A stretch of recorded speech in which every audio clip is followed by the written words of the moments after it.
I'm going to talk to you about 2 Timothy chapter 4. It's a passage, basically, it's about fulfilling your ministry.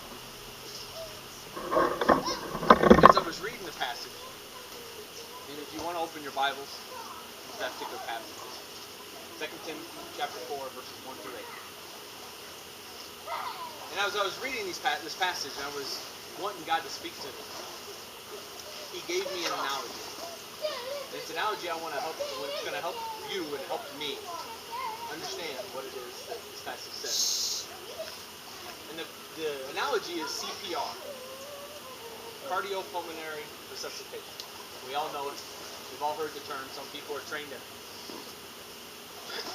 Well, as we read this passage, those letters are going to pop out at you. Those letters are going to help you understand what it is that Paul's trying to relate to us.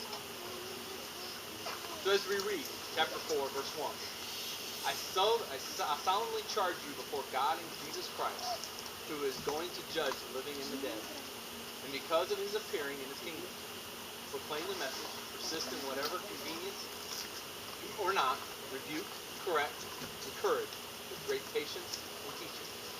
The time will come when they will not tolerate sound doctrine, but according to their own desires will multiply teachers for themselves, because they have an itch to hear something new. They will turn away from hearing the truth and will turn aside to myths. But as for you, be serious about everything. Endure hardships. Do the work of an evangelist. Fulfill your ministry. For I am already being poured out as a drink offering, and the time of my departure is close. I have fought the good fight. I have finished the race. I have kept the faith. There is reserved for me the future of the crown of righteousness, which the Lord, the righteous judge, will give me on that day, not only to me, but also to those who have loved his appearing. As you go through those verses, we look at CPR. C stands for cardio. This is the heart. It's the blood. It's what keeps us alive. What flows through our veins. But as you read through those passages, the first C in that passage is charge. I solemnly charge you. It's a command. It's telling us this is what you need to do. It's not a suggestion. Just like the blood doesn't have a choice whether to flow through the vein or not, unless there's an obstruction. This is a charge. We don't have a choice. We have to do what God has called us to do. We have to fulfill our ministry. Paul is writing this to Timothy. He's doing this from Rome. He's in prison. He's telling Timothy, do your ministry. Teach the church. Be the pastor that God had created you to be. He's telling us to do the same thing. Be the person that I have created you to be. This is not a choice. It is a command. The P, pulmonary. Now, when I was writing this sermon, I made the unfaithful mistake of misinterpreting the word pulmonary. And my wife, as a nurse, corrected me. She had a lot of fun with it. A lot of fun with it. Still have. She corrected me. I thought it meant the blood, is what I originally had thought. She corrected me and told me it was the lungs. But if you think about it, the lungs take in air. They expand. They become bigger. And if you're a runner, a lot of times your lungs will expand more than an average person, because you're bringing in more air as you run, as you exercise. So they expand out as needed.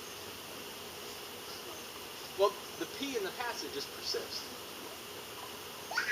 Paul tells us in verse 2, proclaim the message, persist in it, whether convenient or not. When we're called to fulfill our ministry, we're going to find resistance. We're going to hit obstacles. That goes without saying. It's going to happen. How you handle those obstacles is the key. What do you do when you get there? Do you step back? Do you step forward? George Winfield, when he preached outdoors in a great throng, in order to have an advantage point, he climbed a nearby tree. Putting his fingers in both ears, he began to watch the mighty preacher. Then a persistent fly hit lit on his nose. He shook his head, but the fly wouldn't move. Just as he removed his hand from his ears, flicked the fly away, Winfield quoted the verse, "He hath not ears to hear, let him hear." Then he spoke of the willful refusal of many to hear the Spirit's voice, and the unbeliever was so impressed by what had happened, he opened his ears to the gospel, and also his heart. The fly was persistent. Wasn't going to give up. Wasn't going to give up. Wasn't going to change it. Wasn't going to do it. All it wanted to do was to pester you. Kind of like children.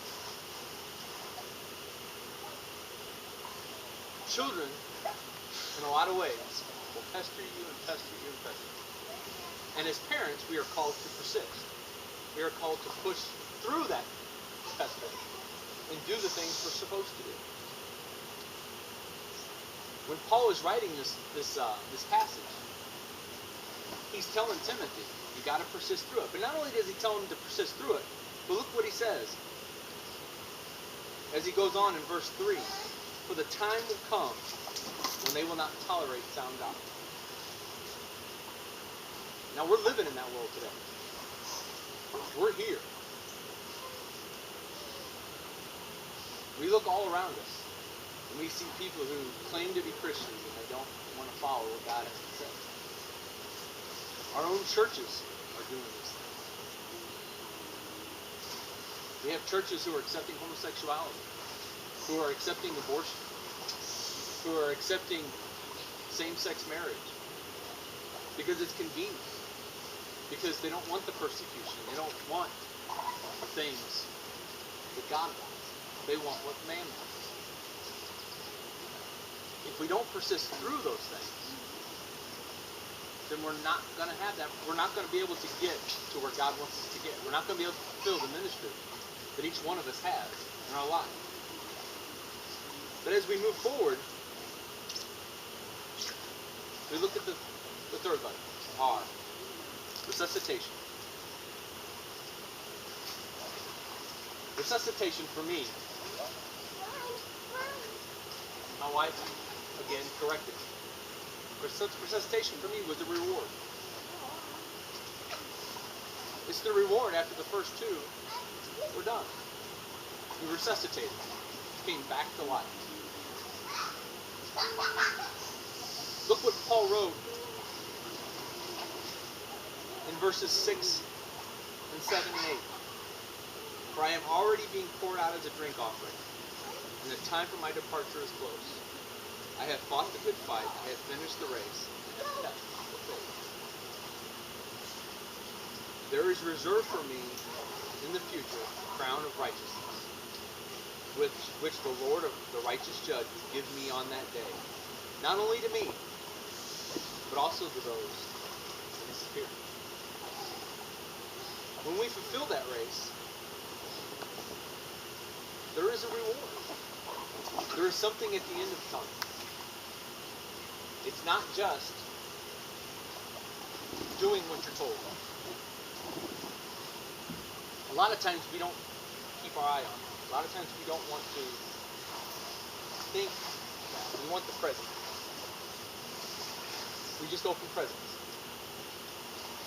We just had a birthday. To them, that was their reward for the day. That was all they thought about the entire day. They focused in on it.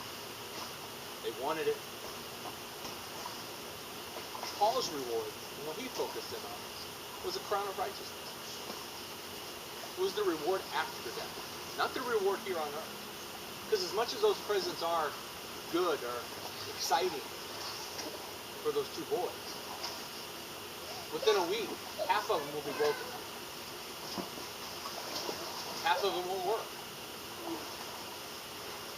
Maybe even a couple of them might have to return.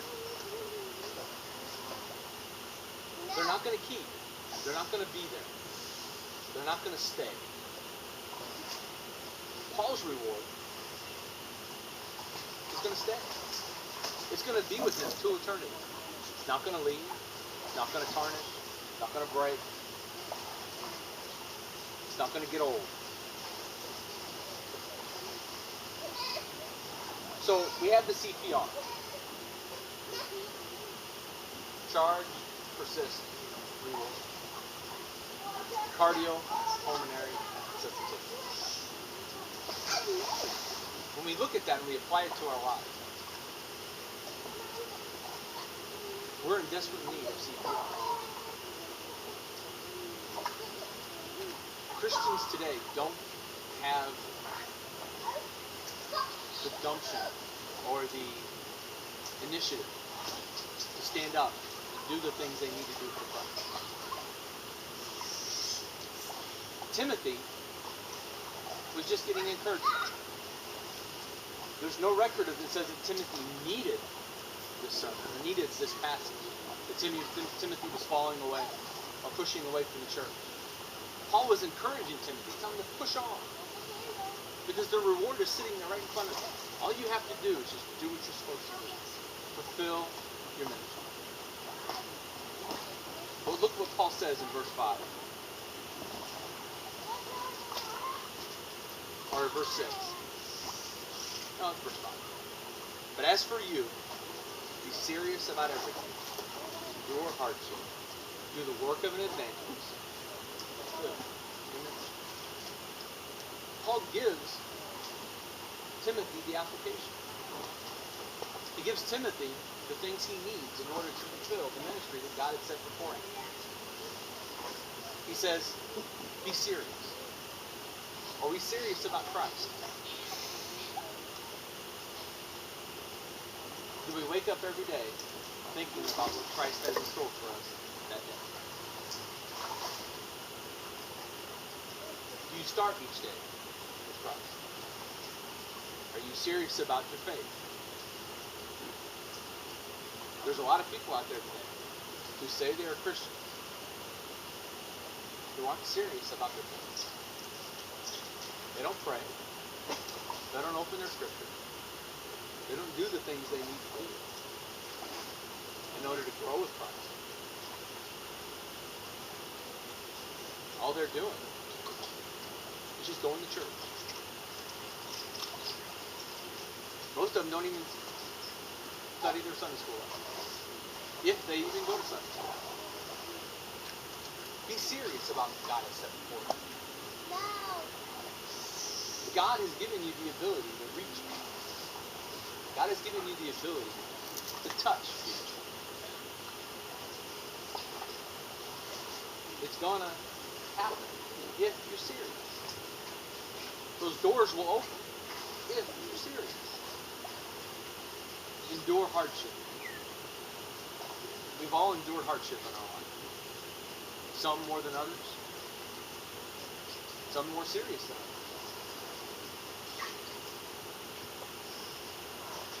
It's our choice whether we want to endure it.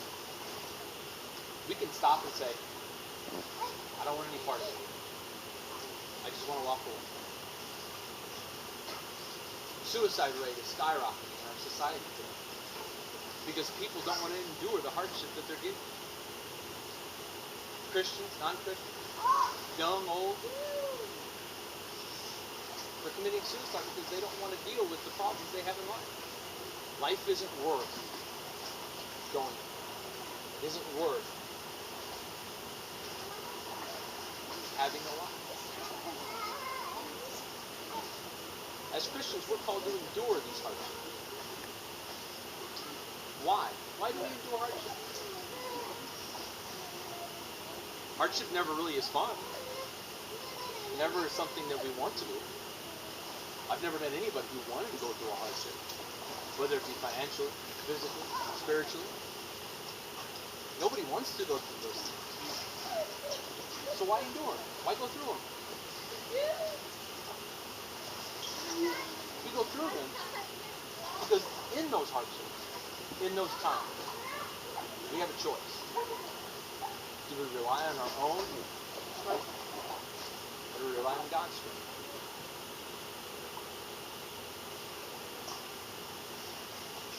Because when we rely on our own, a lot of times the hardships continue. Sometimes they even get harder. Until we get to a point where we decide to turn it over to Christ. The old analogy of the churches are full when there's a disaster in the area. When 9/11 happened, churches were lined out the door because of all the things that were happening. Everybody wanted comfort. Everybody wanted some answers. Did they get those answers? I don't know. The answers were there. All they had to do was ask the right questions. Or maybe even just open their ears. Sometimes we walk into church and we don't even open the ear. We don't want to hear what they have to say. We don't want to know because we don't want to have to change. We don't want to have to do the things that we're called to do. But the last thing that Paul says to get Timothy, or to help Timothy fulfill his ministry, was to do the work of an evangelist. Now, the first two, be serious. Endure hardship. Those things might not be so scary. But to do the work of an evangelist. Most Christians won't talk to somebody about Christ. Whether it be because they're scared, whether it be because they're unknowledgeable, or whether they just don't want to. In order to fulfill any ministry that you have, whatever God has placed before you, I guarantee you that part of it is to do the work of an evangelist. Whether we want to believe it or not, whether you're the person standing up front or the person sitting in the back row, you are an evangelist for Christ. We are all required to spread the word. No exception. Look at the Great Commission. It doesn't say, well, preachers are to make disciples and baptize. We are all to make disciples.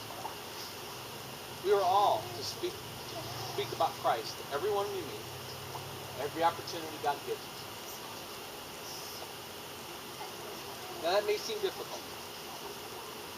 And sometimes it is. Very difficult. It's not something that comes easy to a lot of people. It's not really easy to me. I have kind of an open personality in a lot of ways. I mean, I have no problem talking to anyone. I can make friends no matter where I'm at. But for some people, it's not that easy. They just can't open up to me. But what we neglect to realize is that it's not us who's doing it. It's Christ. Christ is the one who is spreading the word. Christ is the one who is teaching. All we have to do is be willing to be the evangelist, to be the body, to be the person.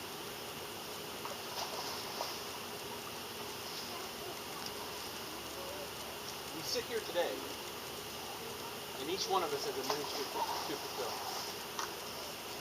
They're all different.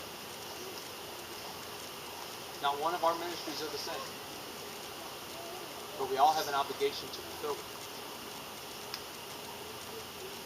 Can you be serious? Can you endure the hardship that will come? Because let me tell you, it will come. Doing the ministry of Christ isn't going to be easy. Isn't going to be cake and ice cream, presents every day. It's going to be difficult. Persecution will come. Are you going to persist through it? Are you going to push through it? Are you going to become the Christian that God wants you to be? Let me rephrase that. Are you going to become the Christian that God commands you to be? And as we sit here, I can't help but think that somebody here that doesn't know Christ, doesn't know who Christ was, who Christ is, what Christ can do in their life. This message is just as much for them as it is for a Christian. Because God has placed a ministry before them too. Their ministry starts with accepting the Lord. Once that happens, all the other doors will open. But it can't happen until you accept Christ. Salvation is the beginning point. And if you are a Christian, you've already hit that point. What are you doing with your life now? If you're not a Christian, you haven't accepted Christ, I hope and pray that before you leave here today, you will start that mission. Get the guidance, get the strength.